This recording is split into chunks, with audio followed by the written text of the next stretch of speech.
फिर आपके पास जो लैक ऑफ एक्टिविटी है उसकी वजह से आपको एक्सरसाइज करना ज़रूरी है। अगर आप नहीं करोगे तो फिर आपकी जो ग्रोथ जो हो सकती है, जो एक ग्रोथ स्पर्ट का जो पीरियड होता है आफ्टर प्यूबर्टी, जिसमें हाइट आपकी सबसे ज़्यादा ग्रो करती है फॉर मैन टिल 21, तो उसके अंदर हाइट की ग्रोथ, मसल की ग्रोथ, ओवरऑल आपका पोस्चर, हर चीज़ आपकी बेहतर तब होगी जब आप कोई ना कोई फिजिकल एक्टिविटी करोगे। अगर आप स्पोर्ट्स में नहीं हो then go to the gym and train, और अगर स्पोर्ट्स में भी हो तो अपने स्पोर्ट्स को बेहतर करने के लिए भी गो टू द जिम। बिल्कुल, ठीक है, ज़रूरत है। तो वजन, वेट लॉस, आई थिंक सबसे ईजीएस्ट थिंग अगर मैं बोलूँ, जो सिंपलेस्ट थिंग है वो वेट लॉस है। क्योंकि वेट लॉस के लिए आपको एक ही चीज़ समझने की ज़रूरत है, कैलोरी डेफिसिट। ठीक है, कैलोरी डेफिसिट मैंने अभी बताया था क्या होता है, कि आपकी मेंटेनेंस कैलोरी से आपने कम कैलोरीज खाई, वो डेफिसिट हो गया। वो एक चीज़ समझने की ज़रूरत है, वो वेट लॉस। बट अगर आप एक्सरसाइज करने जा रहे हो ना, वहाँ पे आपको बहुत कुछ समझने की ज़रूरत है।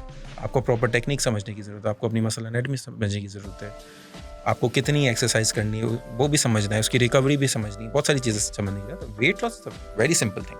Very simple. लोगों ने इसको कॉम्प्लिकेट किया हुआ है, और वो लोगों ने कॉम्प्लिकेट ज़्यादा किया हुआ है जो कहीं ना कहीं अपना बिजनेस चला रहे हैं इसको लेके। अब जैसे मेरा भी बिजनेस फिटनेस का ही है ना, तो लोग मेरे पास आते हैं वेट लॉस के लिए। अभी ये मुझ पर डिपेंड करता है कि मैं उनको कोई शॉर्टकट बेच रहा हूँ या मैं उनको सही तरीके से बता रहा हूँ इतना टाइम लगेगा और ये प्रोसेस होगा, वो मुझ पर डिपेंड करता है।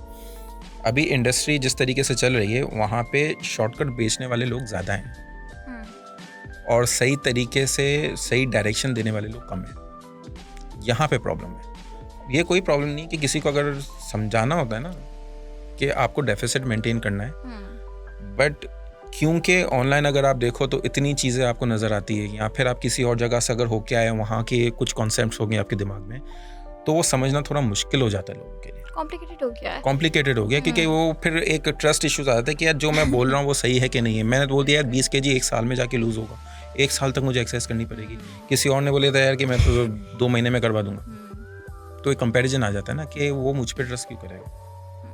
वो पहले बोलता है यार ये वो 2 महीने में वेट लूज करवा देगा तो मैं वहाँ पे ट्राई कर लेता हूँ। तो इस तरह के इश्यूज ज़्यादा है। ये मेनली आपके आते हैं जो लोग, जो जितने भी कॉन्सेप्ट, अभी अगर आप इंस्टाग्राम पे ही आप देख लें, इंस्टाग्राम पे कौन सी रील ज़्यादा चलती है? जो शॉर्टकट बेचता है। अगर मैं 50 वीडियो बना चुका हूँ अभी तक कि आपको डेफिसिट में जाना है तो ही आपका वेट लॉस होगा, वो नहीं चलेगी, नहीं समझेंगे, वो बोरिंग लगेगा उनको। वो बोरिंग है, वो इतना ज़्यादा कूल नहीं है। Yes, exactly, अगर मैं आपको बोलूं वो। कि यार ये एक मैजिकल ड्रिंक है जो मैं पी रहा हूँ, वो पियोगे आपका वेट लॉस हो जाएगा। अब उसके आप देखो शहर कितने जाते हैं, उसके इंग्रेडिएंट्स क्या हैं जानने के, वो भी मैं बता देता हूँ ना। सच है कि नहीं वो एक अलग बात है, वो भी आपको मैं बता देता हूँ। तो फिर उसकी लाइक शेयर सब कुछ बहुत ज़्यादा बढ़ जाता है, इंगेजमेंट बढ़ जाती है। तो जितने भी लोग हैं जो सोशल मीडिया का बिजनेस में, उनके लिए क्या बेहतर है? वो एक शॉर्टकट बेचेंगे कि वो फिर आपको राइट डायरेक्शन दिखाएंगे, शॉर्टकट बेचेंगे।